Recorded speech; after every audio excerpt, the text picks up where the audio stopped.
Hello hi this is Telugu politics. దూరంగా ఉండి వరద చూసి మనందరం మాట్లాడుకుంటున్నాం. కానీ ఇప్పుడే నాకు జస్ట్ ఈ వీడియో చేసే ముందు ఒక ఫ్రెండ్ ఫోన్ చేశారు. నేమ్ చెప్పను, బట్ ఆవిడ వరద ప్రాంతంలో ఉంటారన్న విషయం నాకు తెలీదు ఖచ్చితంగా. ఉంటే నేను నాకు సంబంధించి అందరినీ కూడా నేను పలకరించాను, ఎలా ఉన్నారు అని అడిగాను, విజయవాడలో ఉన్నా. బట్ ఈ ఫ్రెండ్ని మాత్రం నేను మిస్ అయ్యాను. అమ్మాయి ఆ ఏరియాలో ఉంటుందన్న విషయం నాకు తెలియక అమ్మాయి చెప్తుంటే నిజంగా కళ్ళమ్మ నీళ్ళు తిరిగినాయి. అంటే తను ముంపు ప్రాంతంలో ఉంది. ఇప్పుడు నేను వస్తానన్నా కూడా 10 days వరకు 10th వరకు రావద్దు, ఎందుకంటే రెడ్ అలర్ట్ ప్రకటించారు కదా అని చెప్పింది. తను అంటే అక్కడే ఉండి వాళ్ళు ఫస్ట్ ఫ్లోర్లో ఉంటారంట.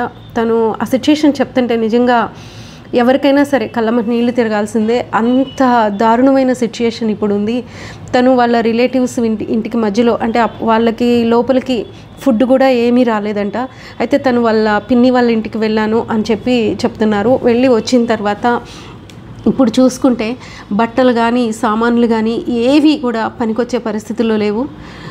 తనకు ఒక కూతురు కొడుకు ఉన్నారు. సో అంటే ఆ అమ్మాయి ఏం అడుగుతున్నారంటే, ఒక జాబ్ కావాలి, నేను నా పిల్లల్ని పోషించుకోవడానికి ఇప్పుడు మళ్ళీ జీవితాన్ని మొదలు పెట్టాలి. ఎంత దారుణమైన పరిస్థితులు ఉన్నాయంటే ఇక్కడ ఎవరికి అర్థం కాదు.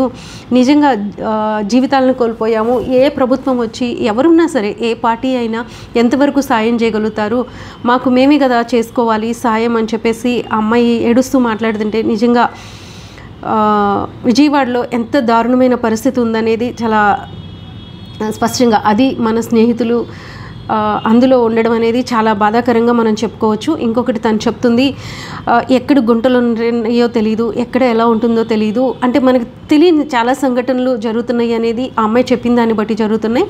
వాళ్ళ పిన్ని ఈ పడవలో వెళ్తూ అక్కడ ఒక గుంటుండి బోర్లా పడి ఆవిడ కూడా చనిపోయారట. సో ఇలాంటి చాలామంది చనిపోయారు, చాలామందికి ఎంతో నష్టం జరిగింది. మళ్ళీ జీవితాలను మొదలు పెట్టుకోవాల్సిన పరిస్థితి వచ్చింది అని చెప్పి అమ్మాయి కళ్ళ నీళ్ళ పర్యంతమవుతూ చెప్పింది. సో అంటే మనం ఏం సాయం చేయగలమంటే అమ్మాయి అంటుంది, నాకేమొద్దు, నాకు ఒక ఉద్యోగం చూసి పెడితే చాలు. ఇలాంటివి ఇప్పుడు అక్కడ పరిస్థితి కనిపిస్తుంది. అంటే మనకు తెలిసిన వాళ్ళ సిచ్యుయేషన్ ఇలా ఉంటే ఇంకా ఎంతోమంది అక్కడ ప్రాణాలు కోల్పోయారు అని చెప్తుంది. మనకు వస్తున్న 34 మందో లేకపోతే కొద్ది మందో కాదు ప్రాణాలు కోల్పోయింది, చాలామంది ఇంకా అలా ప్రాణాలు కోల్పోయారని నా ఫ్రెండ్ చెప్పడం నిజంగా చాలా అంటే చాలా బాధ కలిగించిందని చెప్పుకోవచ్చు. బహుశా బయటికి రాని విషయాలు ఎన్నో ఆ లోపల బురదలో ముంపు ప్రాంతాల్లో ఎన్నో బాధాకరమైన సంఘటనలు, మనసుని చెలింపచేసే సంఘటనలు ఎన్నో ఉన్నాయి. ఈరోజు వచ్చి పై మాటలతోనో లేకపోతే సాయం చేస్తామనో, ఒక అన్నమో లేకపోతే ఏదో పెడితే ఈరోజు అది కూడా లేని పరిస్థితి అక్కడ కనిపిస్తూ ఉంది. సో ఈ ప్రభుత్వం అంటే లోపలి వరకు ఇంకా వెళ్ళలేదు, ఇంకా రీచబిలిటీ అనేది లేదు అనేది అమ్మాయి మాటల్లో చాలా స్పష్టంగా కనిపించింది. మీ అందరికీ డౌట్ రావచ్చు, ఫోన్స్ కూడా లేవు కదా, ఎలా మాట్లాడారు అని. దానికి కూడా తను ఒక రీజన్ చెప్పింది. ఈ రోజే వాళ్ళకి అక్కడ పవర్ వచ్చిందంట. సో పవర్ రావడంతో ఛార్జింగ్ పెట్టుకుని ఆ అమ్మాయి వెంటనే ఇమీడియట్గా తెలిసిన వాళ్ళందరికీ కూడా కాల్స్ చేయటం మొదలుపెట్టింది. సో ఇలాంటి ఫ్రెండ్స్ ఇలా ఎంతోమంది మనకు ఉండొచ్చు. మన వంతుగా మనం చేయగలిగేది వాళ్ళకి ఖచ్చితంగా చేస్తాము, అందులో నో డౌట్. బట్ అంటే ఇప్పుడు వెళ్ళి మనం అక్కడ చూడటానికి కూడా వీల్లేని పరిస్థితులు అక్కడ ఉన్నాయి. మురికి నీరు, గుంటలు, బురద, వాసన, అసలు తట్టుకోలేని పరిస్థితులు. అలానే ఈమె ఫస్ట్ ఫ్లోర్లో ఉంటారంట. వాళ్ళ ఫ్రిడ్జ్ కావచ్చు లేకపోతే ఎవ్రీథింగ్ అన్నీ కూడా ఈరోజు వచ్చి చూసుకుంటే మొత్తం స్పాయిల్ అయిపోయి కొలాప్స్ అయిపోయి ఆ అమ్మాయి తట్టుకుని నిలబడి లేచి ఇలా ఫ్రెండ్స్ ఎవరు ఉంటామో వాళ్ళందరికీ కూడా తను కాల్స్ చేసి, మీడియా ఫ్రెండ్స్ అందరికి కూడా కాల్ చేశానని తను చెప్తుంది.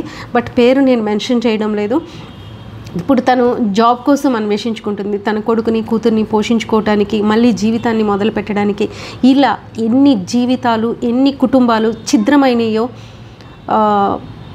మళ్ళీ మనం ఆ వరద, ఆ బురద అంతా తగ్గిన తర్వాత ప్రతి ఒక్కరూ కూడా వాళ్ళ కుటుంబాల దగ్గరికి వెళ్ళి చూసి మన వంతు మనంగా ఏం చేస్తే బాగుంటుంది అని ఆలోచించి ప్రతి ఒక్కళ్ళం బంధువులు ఫ్రెండ్స్నే ఎక్కువగా చేయగలుగుతాం. ఎందుకంటే ప్రభుత్వం ఇచ్చేది అరకొర సాయం మాత్రమే అవుతుంది.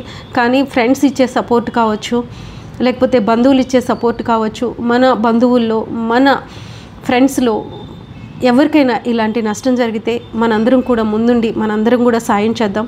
ఎవరో కామెంట్ కూడా పెట్టారు, ముందు నువ్వు వెళ్ళి చెయ్యమ్మా తర్వాత చూడొచ్చు అని. సో నిజమే, ఇప్పుడు వెళ్ళే పరిస్థితులు ఉంటే ఖచ్చితంగా వెళ్ళి, ఎందుకంటే చాలా వరదలనే నేను రిపోర్ట్ చేశాను TV9 సాక్షి టీవీలో ఉన్నప్పుడు. బట్ వరదలు చూడటం కొత్త ఏం కాదు.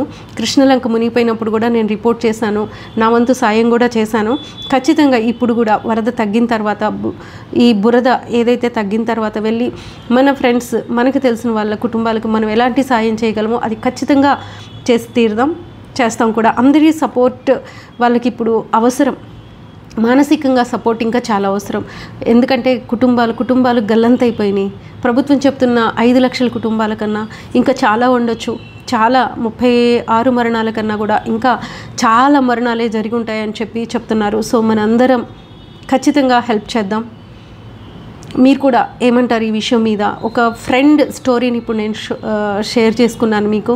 చాలా బాధాకరమైన స్టోరీ. ఇలాంటివి షేర్ చేసుకోవాల్సి రావడం చాలా బాధాకరమైన. ఆ అమ్మాయికి, అలాంటి కుటుంబాలకి మన వంతు సాయంగా మనందరం సహాయపడదాం, హెల్ప్ చేద్దాం వాళ్ళందరికీ. మీరేమంటారు దీని మీద? మీ అభిప్రాయాలని కామెంట్స్ రూపంలో తెలియచేయండి. అలానే మీ బంధువుల్లో ఇలాంటి స్టోరీస్ ఏమన్నా ఉన్నా కూడా మీరు చెప్పడం మర్చిపోవద్దు.